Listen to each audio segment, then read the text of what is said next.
नमस्कार दोस्तों, आप सभी का एक बार फिर से स्वागत है आपके अपने चैनल एम के केमिस्ट्री अड्डा पर। आज के लेक्चर में हम लोग न्यूमेरिकल करेंगे रेडियो एक्टिविटी से रिलेटेड। यह रेडियो एक्टिविटी का तीसरा लेक्चर है। अगर आप लोगों ने रेडियो एक्टिविटी इससे पहले लेक्चर नहीं देखे हैं तो उससे पहले उन दोनों लेक्चर्स को और देख लीजिए। ये न्यूमेरिकल का तीसरा सेशन है। पहला क्वेश्चन है, यूरेनियम 9238 से 2 अल्फा कण 4 बीटा कण निकलने के बाद कौन सा न्यूक्लियस प्राप्त होता है। तो किसी भी नाभिक से अल्फा या बीटा कण निकलना यह नाभिक को स्थायी बनाने के लिए घटना होती है। यानी कि रेडियो धर्मता क्यों किसी नाभिकों द्वारा प्रदर्शित की जाती है, क्योंकि वो अपने आप को स्थायी बनाना चाहते हैं, इसलिए अल्फा बीटा गामा जैसे कणों का निष्कासन करते हैं। तो हम समझेंगे जब अल्फा कण निकलता है तो किसी भी परमाणु के, मान लीजिए किसी भी परमाणु से अगर आप अल्फा कण निकालते हैं तो चूंकि अल्फा कण जो है वो हीलियम का नाभिक होता है। यही उदाहरण लेकर मान लेंगे हम लोग कि अगर यूरेनियम 9238 है, अगर इससे एक अल्फा कण निकलता है तो यह नीचे 90 रह जाएगा और ऊपर 234। ये कह रहा है कि 2 अल्फा कण निकलते हैं, चूंकि 2 अल्फा कण निकलेंगे तो ऊपर और 4 की कमी हो जाएगी तो 230 और नीचे 88। बीटा कण जो है वो इलेक्ट्रॉनों का पुंज होते हैं, यानी कि इसे -1 E0 से प्रदर्शित करते हैं। यानी कि जब कभी भी एक बीटा कण निकलता है तो परमाणु क्रमांक में 1 इकाई की वृद्धि हो जाती है। तो यहाँ से अगर बनने के बाद 4 बीटा और इससे निकल जाएं तो परमाणु क्रमांक और 4 बढ़ जाएगा। 88 के बाद 4 बढ़ने के बाद फिर से 92 हो जाएगा और 230। तो 92 और 230 ये मिल गया, तो यही अपना आंसर हो जाएगा। नेक्स्ट क्वेश्चन की तरफ मूव करते हैं। क्वेश्चन नंबर 2 में थोड़ी सी संख्या मिसप्रिंट है। यह 239 है। नेपच्यूनियम का 93 239 से प्लूटोनियम 94 239 बनता है। तो यहाँ आप सीधा सीधा देख पा रहे हैं कि एक परमाणु क्रमांक यहाँ से बढ़ गया है, तो यहाँ पे क्या जुड़ेगा, इलेक्ट्रॉन। 94 में से एक अगर माइनस कर देंगे तो 93 हो जाएगा। तो इसका आंसर क्या है, इससे जो कण निकलने वाला है वह कण इलेक्ट्रॉन होगा। नेक्स्ट क्वेश्चन की तरफ मूव करते हैं। क्वेश्चन नंबर 3 है, निकेल 2858 द्वारा पॉजिट्रॉन इलेक्ट्रॉन का एंटी पार्टिकल है, इसलिए उसको इलेक्ट्रॉन को E-1 जीरो से और पॉजिट्रॉन को +1 E0 से प्रदर्शित किया जाता है। कह रहे हैं कि निकेल से एक पॉजिट्रॉन निकलने के बाद मान लीजिए कि यहाँ पर कोई X बना, उसके साथ पॉजिट्रॉन निकल गया और ऊपर क्या लिखा जाएगा, 0। इसका मतलब यहाँ जो भार लिखा जाएगा निकलने वाले नाभिक का वह 58 ही लिखा जाएगा, क्योंकि इस पर कोई भार नहीं है। तो यह बराबर हो गए। नीचे +1 लिखा हुआ है तो यहाँ कितना लिख दिया जाए, 27 और 1 28, ये बराबर हो जाएगा। तो नीचे 27 और ऊपर 58 जिसके है तो वह 27 परमाणु क्रमांक जिसका होता है वह कौन है, कोबाल्ट है। यहाँ 27 58 लिखा हुआ है लेकिन यह आयरन नहीं होगा, क्या होगा, 27 परमाणु क्रमांक वाला कोबाल्ट नाभिक में परिवर्तित हो जाएगा। अगला है एल्यूमिनियम का निकेल, एल्यूमिनियम का 1328 पर एक उचित प्रक्षेपण के विकिरण द्वारा फास्फोरस 1531 तथा एक न्यूट्रॉन प्राप्त होता है। प्रक्षेपण है एल्यूमिनियम का एक समस्थानिक है 13 और 28 है। इस पर कुछ बमबारी कराई जाती है। किसके साथ प्रक्षेपण कराते हैं, उसके साथ कह रहे हैं कि फास्फोरस 1531 बचता है और प्लस न्यूट्रॉन, तो न्यूट्रॉन को 0N1 से प्रदर्शित किया जाता है। अगर यहाँ आप ऊपर जोड़ेंगे तो 31 और 1 32 हुआ है, तो 28 में कितना जोड़ा जाएगा, 32 हो जाए 4। नीचे 13 है, 2 और जोड़ दिया जाए तो यह 15 के बराबर हो जाएगा। इसका मतलब आप समझ गए होंगे कि इस जगह पे अल्फा पार्टिकल अगर लिख दिया जाए तो 13 है और 2 यहाँ पर 15 हो जाएगा। नेक्स्ट क्वेश्चन है, यूरेनियम 92 238 का लेड 82 206 में परिवर्तन होने में अल्फा तथा बीटा विकिरणों का उत्सर्जन होता है। उत्सर्जित अल्फा कणों की संख्या क्या होगी। तो अल्फा कण जब भी निकलता है तो परमाणु भार में 4 की कमी होती है। तो जब कभी भी अल्फा कणों की संख्या हमें पता करनी है तो परमाणु भार जो भी 2 नाभिक हैं आपके जिनमें परिवर्तन हुआ है वह संख्या लिखकर 4 से भाग लगा दिया जाता है, क्योंकि परमाणु भार में 4 की कमी होती। ऊपर 32 और 6 38 हुआ, तो 4 8 32, तो यहाँ से 8 अल्फा जो पार्टिकल हैं वो निष्कासित होंगे और बीटा के बारे में कुछ पूछा नहीं है। नेक्स्ट क्वेश्चन है, पोटेशियम का एक समस्थानिक है जिसका परमाणु भार 40, कैल्शियम का परमाणु भार 40 में रूपांतरित होता है। जो पोटेशियम है वो कैल्शियम में चेंज हो जाता है। ये कह रहे हैं कि कैल्शियम में चेंज हो जाता है। जो रेडियोधर्मी क्षय होता है वह क्या है। तो पोटेशियम का परमाणु क्रमांक जो है 19 होता है और कैल्शियम का परमाणु क्रमांक 20 होता है। परमाणु भार दोनों का ही 40 है। तो यहाँ पे परमाणु क्रमांक में 1 की वृद्धि हो गई। आपको पता है कि जब कभी भी बीटा कण का निष्कासन होता है तो परमाणु क्रमांक में 1 की वृद्धि हो जाती है, इसलिए यहाँ क्या होगा, बीटा क्षय होगा। यह बीटा पे पॉजिटिव लिखा है तो यह पॉजिट्रॉन है, ये क्या है, इलेक्ट्रॉन। तो इलेक्ट्रॉन निकलेगा या अर्थात आप कह सकते हैं कि यहाँ पे बीटा क्षय होगा। नेक्स्ट क्वेश्चन है, सोडियम 1124 से एक बीटा कण उत्सर्जन से बनने वाला तत्व है। सोडियम 1124 है, आपके पास 1124 से जब बीटा कण निकलता है तो परमाणु क्रमांक में 1 की वृद्धि हो जाती है। तो वृद्धि जब हो जाएगी तो कितना हो जाएगा, 12। 12 जिसका होता है वो क्या है, मैग्नीशियम, और प्लस इलेक्ट्रॉन लिखा जाएगा। इलेक्ट्रॉन को कैसे प्रदर्शित करते हैं, -1 p और 0। तो ऊपर 24 हो गया, नीचे 12 -1 11, यहाँ भी संख्या बराबर हो गई। तो क्या यहाँ से परिवर्तन हो जाएगा, मैग्नीशियम। नेक्स्ट क्वेश्चन है क्वेश्चन नंबर 8, एक नाभिकीय अवक्रिया थोरियम 90 228 और बिस्मथ 83 212 से उत्सर्जित अल्फा और बीटा कणों की संख्या बताइए। तो सबसे पहले अल्फा कणों की संख्या निकालेंगे।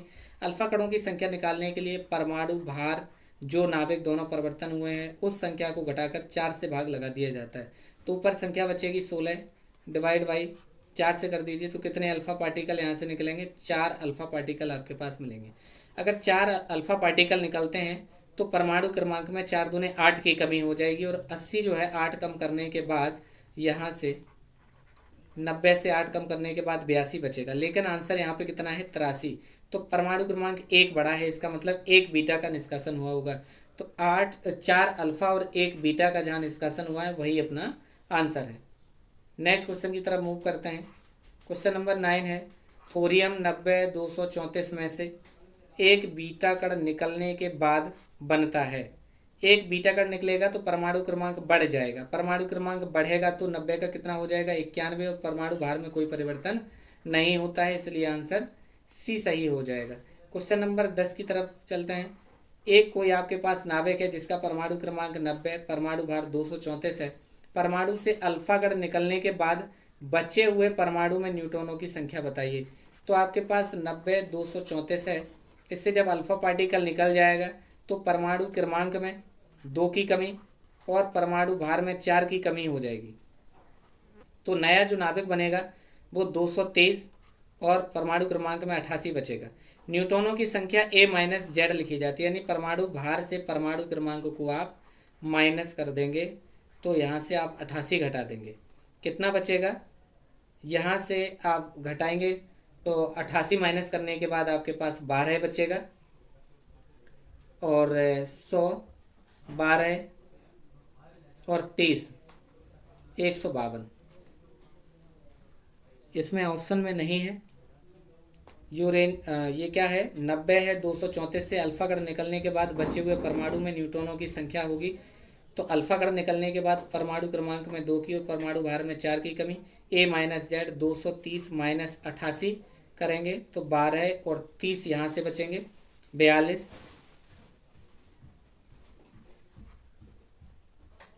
यहाँ ऑप्शन में नहीं है, शायद आंसर जो है उसमें कुछ मिस्टेक है। इसका आंसर आप लोग कमेंट बॉक्स में कमेंट करेंगे। नेक्स्ट क्वेश्चन, क्वेश्चन नंबर 11, एक रेडियो एक्टिव तत्व ए परमाणु क्रमांक 90, परमाणु भार 234 में से 2 अल्फा और 4 बीटा कण के उत्सर्जन के बाद बनने वाले तत्व का नाम क्या होगा या तत्व क्या होगा। तो परमाणु क्रमांक 2 कम हो जाता है, 2 अल्फा निकलने हैं तो 4 कम हो जाएगा। तो 4 कम करने के बाद यहाँ 86 बचेगा और ऊपर 8 की कमी हो जाएगी 1 निकलने के बाद, तो यहाँ पर 226 ऊपर बचेगा। 4 बीटा निकलेंगे, बीटा 4 निकलेंगे तो फिर से बढ़ जाएगा 4, 1 अल्फा निकलने पे 1 बढ़ता है, 4 बीटा निकलने पे 4 बढ़ जाएगा। तो 90 226 जो है वही आपका आंसर होगा, 90 226। 12 क्वेश्चन नंबर आपके सामने है, मॉलिब्डेनम जिसका परमाणु क्रमांक 42, परमाणु भार 94 है, ड्यूटेरियम 1H2 से रिएक्शन करता है, न्यूट्रॉन और उसके साथ एक नाभिक बनता है, वह नाभिक क्या है। तो इस तरीके के क्वेश्चन करने के लिए आपको क्या करना है, सीधा सीधा परमाणु भार को ऐड करेंगे। 94 और 2 96 होता है, यहाँ 95 लिख दीजिए, एक ऑलरेडी लिखा है तो यहाँ 96 हो जाएगा। तो जिसके ऊपर 95 लिखा है वो आंसर है, इसका मतलब सी आंसर नहीं होगा, ए या बी सी में से मिलेगा। तो 42 आपका परमाणु क्रमांक मॉलिब्डेनम के साथ ड्यूटेरियम का 1, टोटल हुआ 43 और यहाँ 0 है तो सीधा 43 लिखा जाएगा। 43 और जिसका परमाणु भार 95 वही नाभिक बनेगा। यही आपका आंसर हो जाएगा। ऑप्शन बी आपका आंसर है। क्वेश्चन नंबर 13 की तरफ मूव करते हैं। क्वेश्चन नंबर 13 है एल्यूमिनियम का 1327, जिस पर आपने अल्फा पार्टिकल के साथ बमबारी कराई, जिससे एक समस्थानिक प्राप्त हुआ फास्फोरस 1530। इसके साथ एक पार्टिकल और निकला है, वो एक्स क्या है? तो सीधा सिंपल सा फंडा है, आपको क्या करना है, परमाणु भार को ऐड करना है। 27 और 4 31, यहाँ पे 30 लिखा हुआ है तो ऊपर आपका एक आएगा। 13 और 2 15 है, यहाँ 15 ऑलरेडी लिखा हुआ है तो आपको नीचे 0 लिखना पड़ेगा। जिसका परमाणु क्रमांक 0 परमाणु भार पर 1 लिखा होता है उसको प्रदर्शित किया जाता है 0 और 1 से, और वह न्यूट्रॉन होता है। क्वेश्चन नंबर 14, ट्राइटियम हाइड्रोजन का तीसरा समस्थानिक है। ट्राइटियम 1H3 जिसको लिखते हैं, से बीटा कण उत्सर्जित होता है। बीटा कण निकलने पे परमाणु क्रमांक में 1 की वृद्धि हो जाती है तो परमाणु क्रमांक 2 हो जाएगा, और परमाणु क्रमांक 2 जिसका होता है उसको हीलियम कहा जाता है, और परमाणु भार में कोई परिवर्तन नहीं होगा, इसलिए आंसर सी सही होगा। नेक्स्ट क्वेश्चन की तरफ मूव करते हैं। क्वेश्चन नंबर 15 आपके सामने है, निम्नलिखित में से कौन सा अल्फा क्षय नहीं है? अल्फा डिके जब भी होता है तो आप जानते हैं परमाणु क्रमांक में 2 की कमी हो जाती है। पहली में आप देखिए परमाणु क्रमांक 2 कम हो गया, परमाणु भार में 4 की कमी है, अल्फा डिके है। अगला देखेंगे 28 और 4 32, इसमें भी हुई है, और लेकिन यहाँ सेकंड आंसर में आप देखेंगे कि नीचे 4 की कमी हो गई। यही आंसर जो है नहीं होगा, क्योंकि उसने नहीं पूछा है। इसमें अल्फा पार्टिकल अगर निकलता है तो इसमें 4 की कमी 22 और 4 26 हो जाएगा। इसमें आप देखेंगे 83, और इसमें से अल्फा कण जो है निकलेगा। अल्फा कण निकलने के बाद 83 से 2 निकलने के बाद 81 होना चाहिए, लेकिन यहाँ पर 86 है। हो सकता है कि इसके बाद बीटा पार्टिकल्स निकल गए हों। अगला देखेंगे 83, बिस्मथ जो है 213 का 213 ही है, कोई परिवर्तन नहीं हुआ, और 83 का 84 हुआ, इसमें बीटा कण निकल गया। इसका मतलब इसके साथ अल्फा के साथ साथ इसमें बीटा भी निकले होंगे, इस वजह से दोनों ही यह आंसर सही है। इसका मतलब पहले अल्फा निकला होगा उसके बाद बीटा निकला है, और यहाँ पर केवल बीटा कण निकला हुआ है। इसका मतलब ये तीनों आंसर जो हैं वो अल्फा डिके दिखा रहे हैं।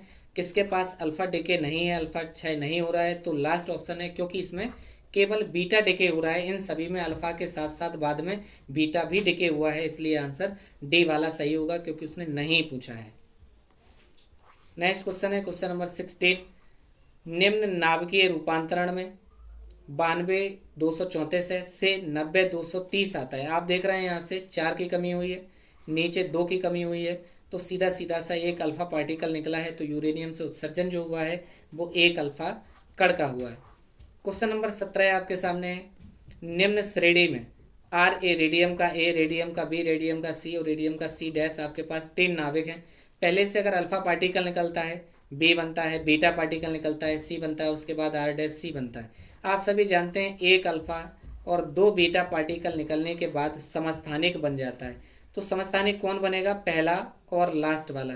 तो आर ए और आर ए डैश सी जो है वह समस्थानिक होंगे आपस में। एक अल्फा 2 बीटा निकलने के बाद समस्थानिक प्राप्त होता है। नेक्स्ट क्वेश्चन है, निम्न में से कौन सा पॉजिट्रॉन को प्रदर्शित करता है? इलेक्ट्रॉन को -1 E0 से प्रदर्शित किया जाता है, और पॉजिट्रॉन जो है इलेक्ट्रॉन का एंटी पार्टिकल है, तो इसको +1 E और 0 के साथ प्रदर्शित किया जाता है, तो आंसर से सही होगा। नेक्स्ट क्वेश्चन है, किसी तत्व की परमाणु संख्या निम्न के उत्सर्जन से 1 इकाई बढ़ जाती है, तो किस पार्टिकल के निकलने से परमाणु क्रमांक 1 बढ़ जाता है? वह बीटा पार्टिकल है, जिसके निकलने से परमाणु क्रमांक में 1 इकाई की वृद्धि हो जाती है। नाभिकीय प्रक्रिया, नाइट्रोजन का परमाणु क्रमांक 7, परमाणु भार 14 है, उसके साथ किसी पार्टिकल के साथ आप बम्बार्डिंग कराते हैं जिससे कार्बन 6 14 और हाइड्रोजन प्राप्त होता है, तो वह एक्स क्या है? तो सिंपली आप क्या करेंगे, परमाणु भार को जोड़ दीजिए, 14 और 1 15 हुआ, यहाँ 14 तो 1 यहाँ लिख दीजिए, 15 हो जाएगा, और यहाँ 6 और 1 7 है, इसके साथ साथ ऑलरेडी लिखा हुआ है, तो यहाँ आपको 0 लिखना पड़ेगा। 0N1 इसको न्यूट्रॉन कहा जाता है, इसका आंसर सी सही होगा, जो कि 0N1 है। निम्न नाभिकीय रूपांतरण में 7N14 1H1 के साथ ऑक्सीजन का एक समस्थानिक प्राप्त होता है, प्लस इसके साथ एक पार्टिकल निकलता है, वो एक्स क्या है? यहाँ आप देखेंगे 14 और 1 15 हो रहा है, यहाँ केवल 15, इसका मतलब यहाँ कुछ भी ऐड करने की आवश्यकता नहीं है। यहाँ 7 और 1 8 है, परमाणु क्रमांक इधर भी परमाणु क्रमांक 8 है, तो यहाँ 0 लिखा जाएगा। जिस पर ना ही चार्ज होता है ना भार है, वो गामा ग्रेडें होती हैं, इसका मतलब 0 गामा 0, तो डी ऑप्शन आपका सही हो जाएगा। क्वेश्चन नंबर 22 आपके सामने है, निम्न नाभिकीय अपक्रिया थोरियम 90 236 से 82 206 बनता है, कितने अल्फा और बीटा कण उत्सर्जित हुए होंगे, यह आपको देखना है। सिंपली अगर आपको अल्फा पार्टिकल काउंट करने हैं तो परमाणु भार में कितने का परिवर्तन हुआ है, डिवाइड बाई 4 से।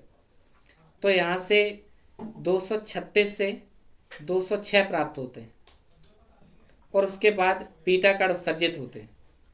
यह संख्या जो है 206 और 236 है, तो यहाँ से कितने बच जाएंगे, 30। यहाँ संख्या जो है वो 238 होनी चाहिए, मिस्टेक है। 238 से अगर 6 घटाओगे तो 32 और 6 38 बचेगा, क्योंकि यहाँ अगर आप 236 अगर आप रखते हैं तो 30 बचेगा, जो कि 4 से डिवाइड नहीं होगा, तो वो लिखने में मिसप्रिंट रहा होगा। 238 माइनस 206 32 बचा, 4 अट्ठे 32, 8 अल्फा पार्टिकल हो गए। 8 निकलेंगे तो 8 दूने 16 की कमी नीचे भी हो जाएगी। अगर नीचे आप 16 की कमी करते हैं तो यह संख्या कितनी हो जाएगी आपकी, 16 कम करने के बाद 90 माइनस 16, 4 बचेंगे और यहाँ पर 84 हो जाएगा। सॉरी 84 और 6 तो 90 होगा, 74 हो जाएगा। सॉरी 74 और 16 जो है वो आपके 90 हो जाएंगे। इसका मतलब 74 के बाद संख्या होनी है 82। तो 74 में 8 अगर जोड़ दिए जाएं तो 8 और 4 12 82 हो जाएंगे। तो 8 अल्फा और 6 बीटा पार्टिकल जो हैं वह बन जाएंगे। क्वेश्चन नंबर 23 आपके सामने है, यूरेनियम 92 238 के विघटन से 92 234 के बनने में उत्सर्जित कुल अल्फा बीटा कणों की संख्या क्या होगी। तो 238 से 234 जब घटेगा तो केवल एक अल्फा कण निकलेगा, नीचे कम हो जाएगा, यह 90 रह जाएगा। यानी कि एक अल्फा तो सही है, एक अल्फा। इसके बाद जब 90 होगा तो यह 92 होगा, इसका मतलब 2 बीटा, एक अल्फा और 2 बीटा पार्टिकल का परिवर्तन होने वाला है। क्वेश्चन नंबर 24 है, थोरियम का 90 232 से पीवी लेड 208 82 बनता है, के परिवर्तन में अल्फा और बीटा बताने हैं। तो 232 से 228 माइनस करेंगे तो जो भी संख्या बचेगी उसको 4 से आप डिवाइड करेंगे, जिससे कि आपके अल्फा पार्टिकल आ जाएंगे। और उसके बाद जो भी नंबर आएगा उसमें आपको ऐड कर देना है, जिससे कि यह संख्या 82 आ जाएगी। तो यह आपके लिए होमवर्क है, आप ये इसमें देखेंगे कि कितने अल्फा और बीटा पार्टिकल्स यहाँ से निकल रहे हैं, वह आप चेक करेंगे।